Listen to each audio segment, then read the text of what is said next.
Magluto naman tayo ng tinulang manok, guys. Tingnan nyo, oh, yung ingredient, malunggay, papaya, onion, garlic, at ginger, at saka yung chicken.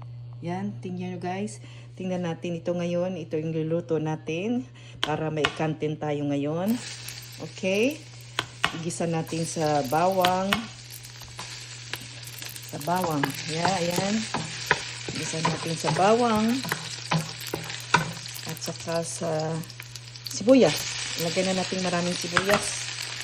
Ayan. Ano na natin.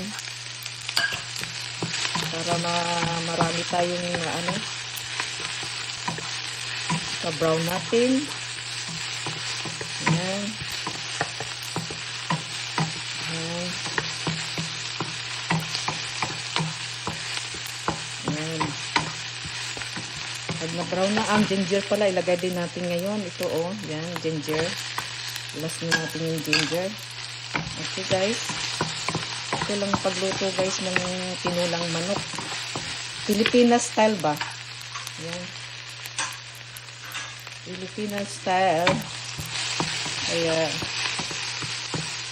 Ayan. Halo-halo lang tayo hanggang mag-brown yung mga sibuyas, saka bawang, saka ginger. Palakasan ko siya para medyo para madaling mag-brown ang pan. Ayan. Ayan. Gisa-gisa lang tayo, guys, muna. Ayan, ito. Pag na-brown na, ilagay na natin yung chicken. Lagay natin yung chicken.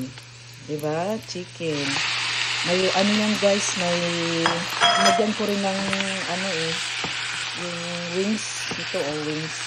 Masarap kasi nagustuhan ko kasi yung wings. Ayan. Halo-halo natin.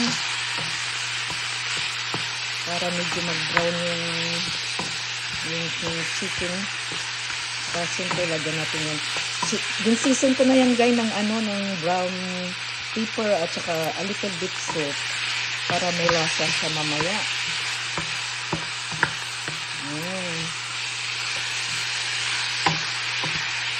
Tinulang manok, parang Pilipinas. Kasi na-miss ko na yung papaya at saka tinulang tawag dito, yung malunggay. Binili ko yan sa Chinese store.